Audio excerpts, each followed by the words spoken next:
안녕하세요. 저는 29살 결혼 1년 차 새댁이에요. 저도 이렇게 사연 한번 보내봅니다. 매번 듣기만 하면서 정말 저런 일도 있구나 하면서 감탄할 때가 많아요. 사실 제 이야기가 여기 올라온 다른 사연들에 비하면 조족지혈일 수도 있지만 그래도 나눠보고 싶은 이야기라 용기 내서 이렇게 사연 한번 적어봤어요. 남편하고는 8살 차이가 납니다. 요즘 신혼부부 치고 나이차가 조금 많이 나는 편이죠. 신랑하고는 5년 정도로 꽤 오랜 기간 연애를 했습니다. 연애 초반에는 신랑의 나이가 31살로 여전히 나이 차이는 있었지만 사회적으로는 많은 편이 아니었어요. 신랑이 워낙 젊게 사는 사람이기도 하고 장난기도 많은 편이라 세대 차이 같은 거는 느껴본 적이 없어요. 그러다 보니 연애 초기에는 결혼을 전제로 만났다기보다는 그냥 서로가 좋아서 시작한 연애였습니다. 그런데 해가 지나면 지날수록 신랑은 사이좋아 보이는 커플들을 보면 저 사람들은 결혼을 한 사람들일까? 라고 물으며 결혼에 대한 의지를 조금씩 보이기 시작했어요.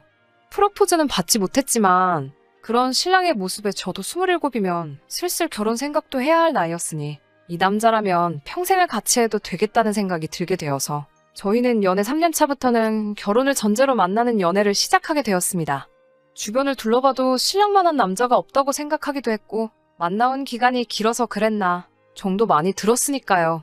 결혼을 전제로 만남을 가지다 보니까 자연스럽게 양가 부모님하고도 얼굴을 트게 되었어요. 상견례 날이 잡히기 전까지 양가 부모님들끼리 만난 적은 없지만 신랑과 저는 양가 부모님들하고 많은 시간을 보냈어요. 친정은 지방이라 그렇게 자주 찾아뵙지는 못했지만 시댁은 비교적 가까운 곳에 위치해 있었기 때문에 그만큼 자주 찾아뵈었습니다. 신랑의 장난기를 그대로 물려주신 것만 같은 재미있고 위트 있으신 시아버지와 조용하시지만 시원시원하게 할 말 다 하시는 시어머니가 저는 정말 좋았어요. 결혼 준비를 하면서 그렇다 할 큰 문제도 없었습니다. 오히려 제 주변에서 난리였어요. 신혼집을 시댁에서 가까운 곳으로 잡게 되었거든요. 친정 부모님도 그렇고 제 주변 직장 선배며 친구들까지 그것만큼은 피하라고 했는데 저는 아니라고 우리 시부모님들은 굉장히 좋은 분이시라 설명하며 제 귀를 닫고 듣지를 않았어요.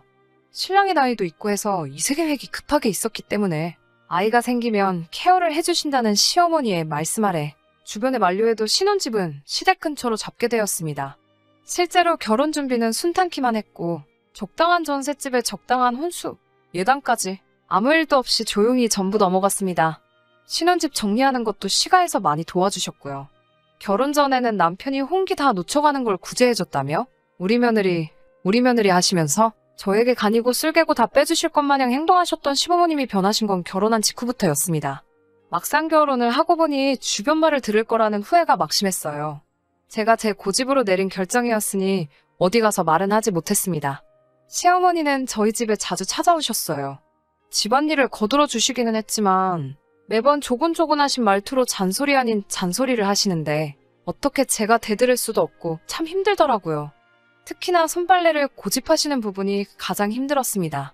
결혼 전에는 항상 집도 깔끔하게 정리돼 있고 빨래도 손빨래로만 하신다는 말에 참 대단하시다고만 생각했는데 막상 제가 하려니 아주 죽을 맛이더라고요.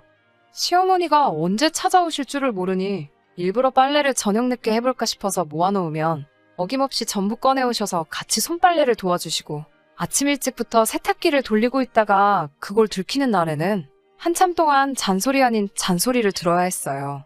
이럴 거면 혼수로 세탁기는 왜 샀는가 싶고 하지만 그것도 시간이 지나면서 손에 있게 되니 별거 아니더라고요.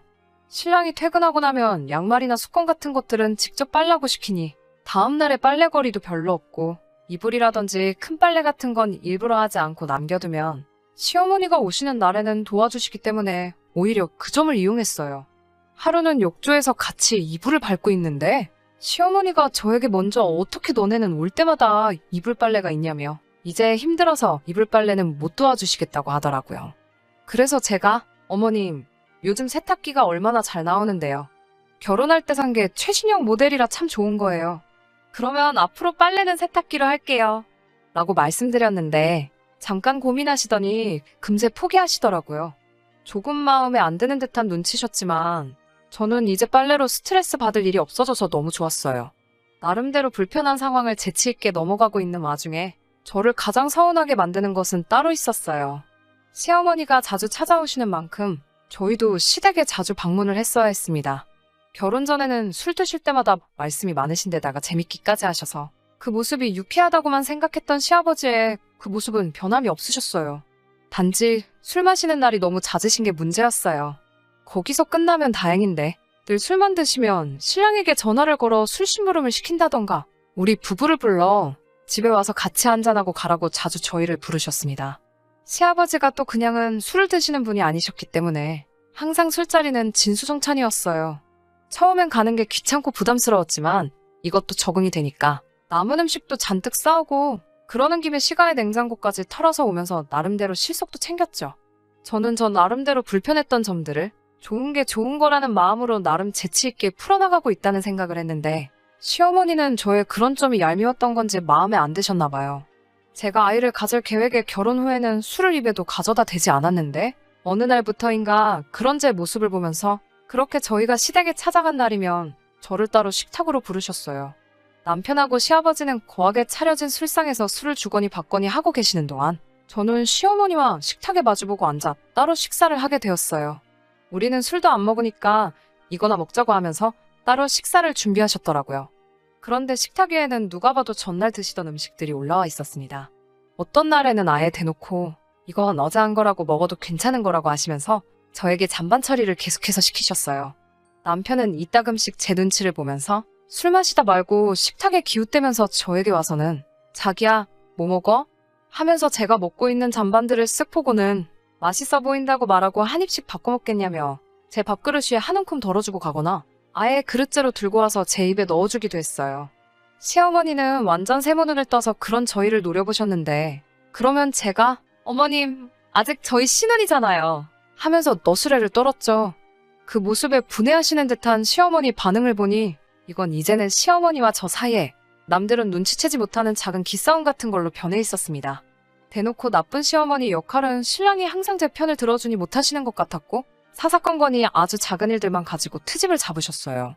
신랑도 이 상황을 알고 있기는 했지만 괜히 자기가 껴들어서 시어머니와 제 사이가 나빠지는 것도 원치 않았고 저도 그 심정이 이해가 되어서 신랑에게는 별다른 말을 하지는 않았습니다. 지난 추석이었어요. 시국이 그렇다 보니 온 가족이 모이기는 힘들 것 같아서 저희는 먼저 친정을 방문했어요. 친정은 거리도 있고 한데다가 아주버님네가 먼저 방문하시면 사람이 너무 많을 것 같아서 내린 결정이었습니다. 친정에서 이틀을 보내고 집에 돌아와 짐을 풀고 시댁으로 향했습니다. 시댁에서 시간을 보내고 저녁 식사 시간이 되니 명색이 명절이라고 전날에 이것저것 준비하셨더라고요.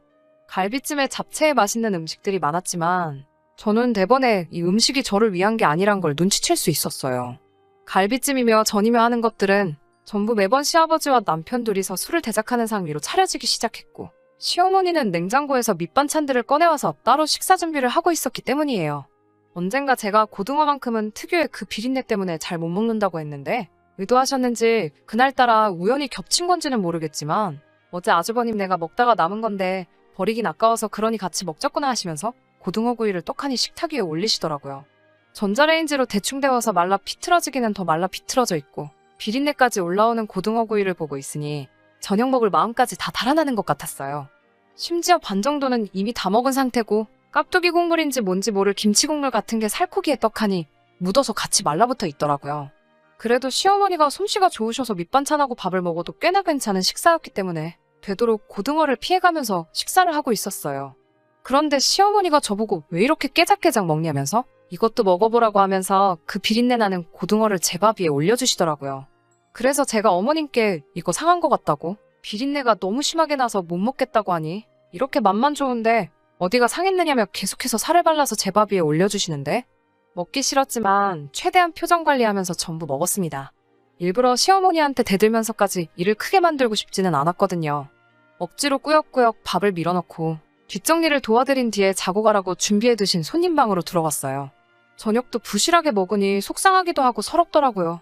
기분 전환이라도 할 겸 친정에서 돌아오는 길에 차 안에서 군것질 하려고 가져왔던 초콜릿을 꺼냈어요. 밥을 부실하게 먹어서 그런가? 허겁지겁 먹다 보니까 이불 위에 흘린 것도 모르고 먹었네요. 그런데 바닥이 따뜻해서 그런가 흘렸던 초콜릿이 이불 위에서 금세 녹아버리더라고요. 이불이 더러워져서 어쩌지 하는 생각도 들고 집에 갈 때까지 들키지 말아야지 시어머니 혼자서 손빨래를 하실 텐데 하는 생각도 들어서 어떻게 해야 하나 허둥지둥하고 있는데 씻고 방으로 들어온 신랑이 그런 제 모습을 보고는 장난기가 발동해 한마디 하더라고요. 밥도 부실하게 먹더니 이불이에다가 똥까지 지린 거냐면서요. 안 그래도 서운한 와중에 그런 농담까지 들으니 기분이 좋지는 않았는데 그 말을 들으니까 갑자기 번뜩하고 머릿속에 한 가지 생각이 떠오르더라고요. 다음날 새벽 제 혼신을 다한 연기가 시작되었습니다. 양손으로 배를 부여잡고 얼굴을 있는 대로 찡그려서는 화장실로 향했어요. 일부러 자고 있는 신랑을 어두워서 못 본 척 발로 툭 건드려 잠에서 깨게 만들고 주머니에는 핸드폰까지 챙겨서 최대한 시간을 끌다가 나왔습니다. 신랑이 화장실에서 오래 있다가 나온 저를 보고 걱정하듯이 저에게 괜찮냐고 물어봤어요. 처음에는 그냥 속이 안 좋은 것 같다고 하고 괜찮다고 했지요. 하지만 그렇게 화장실을 들락날락 하기를 12번도 더 하고 나니 그제서야 남편도 뭔가 잘못됐다는 걸 눈치챘나 봐요. 진짜 괜찮은 거 맞냐고 물어보는 말에 본격적으로 연기를 시작했어요. 어제 저녁에 고등어 이야기를 꺼내면서 아무래도 그게 잘못된 것 같다 하면서 배가 너무 아프다고 했어요. 신랑은 제 말을 듣더니 방문을 열고 나가서 시어머니와 한판 붙기 시작했습니다. 평소에도 제가 남는 음식 먹는 걸로 서운한 적이 많았지만 내색 한번 한 적이 없는데 이제는 하다못해 줄 게 없어서 상한 음식을 먹었냐고 호통을 치더라고요. 이쯤 되니 상황을 지켜보기만 하시던 시아버지도 옆에서 거들기 시작했어요. 그게 뭐 아깝다고 음식물 쓰레기를 애한테 줘서 아프게 만드냐고 같이 한마디 하시더라고요. 시어머니는 돌발 상황에 어쩔 줄을 몰라 하시고 있고 제 눈치만 슬슬 보고 계셨어요. 아무래도 그 상황에서 제가 어제 먹은 것 때문에 그런 게 아니라고 말해주기를 바라셨나 봐요. 하지만 그렇게는 할 수 없었죠. 왜냐하면 전날까지 지내고 온 게 친정이었는데 친정에서 저한테 상한 음식을 먹었을 리가 없잖아요. 처음엔 연기였는데 두 사람이 갑자기 제 편이 되어서 시어머니를 몰아세우니 제가 연기에 소질이 있던 건지 아니면 그동안 쌓인 게 많았는지 거기서 갑자기 눈물이 저도 모르게 뚝뚝 떨어졌어요. 저도 입을 열어 시어머니께 어머니 왜 저한테만 전날 먹고 남은 음식 주세요. 제가 미우세요. 저도 갈비찜 너무너무 좋아해요. 이러면서 엉엉 울었죠. 그 와중에 있지도 않고 울다 말고 화장실로 다시 달려들어갔습니다. 화장실 안에서 상황을 듣고 있자니 시어머니가 두 사람 앞에 쩔쩔매시면서 그게 잘못될 리가 없는데 하고 계시고 시아버지는 애가 저 지경이 됐는데 잘못될 리가 없긴 뭐가 없냐면서 그동안도 너무했다고 신랑이 친정 가서 잠밥 먹고 돌아오면 너는 그게 기분이 좋겠냐면서 시어머니를 계속 몰아붙이시더라고요. 신랑이 병원 데려간다고 저를 데리고 나와 차에 탔는데 병원 쪽으로 가다 말고 신랑에게 이제 좀 괜찮아진 것 같다고 집에 가서 쉬고 싶다고 하고 집에 가서 두 다리 쭉 뻗고 아주 꿀잠 잤어요. 추석 이후로는 시어머니가 집에 오신다거나 시아버지가 따로 부르신다던가 하는 일은 전혀 없었습니다. 방해받지 않고 오롯이 둘만의 시간을 보내니 이제 진짜 신혼생활을 하는 것 같고 너무 좋았습니다. 엊그저께 신정날 따로 연락은 없으셨지만 이번엔 저희가 먼저 시댁으로 찾아뵈었어요. 식사 준비도 도와드리고 저는 자연스럽게 식탁에 앉았는데 시어머니가 아가 이쪽으로 오너라 하면서 웬일로 새 음식 차려놓은 자리로 저를 부르시더라고요. 시댁 식구와 마주 앉아 밥을 먹고 있는데 시어머니께서 저에게 사과하셨어요. 사사건건이 시어머니 이겨 먹으려는 제가 괘씸해서 그랬다는 뼈있는 말을 빼놓지는 않으셨지만 자기도 말로 하면 될 것을 유치하게 먹는 것 가지고 그랬다고 저에게 먼저 사과하시더라고요. 저도 시어머니께 제가 저드렸어도 됐는데 제 신보가 너무 고약했다고 같이 사과드리고 그렇게 훈훈하게 새해를 맞이했답니다. 다른 사연들을 듣다 보면 아주 집안을 풍비박산을 내버렸는데 저는 그럴 용기도 없고 애초에 그렇게 해결하고 싶지는 않았어요.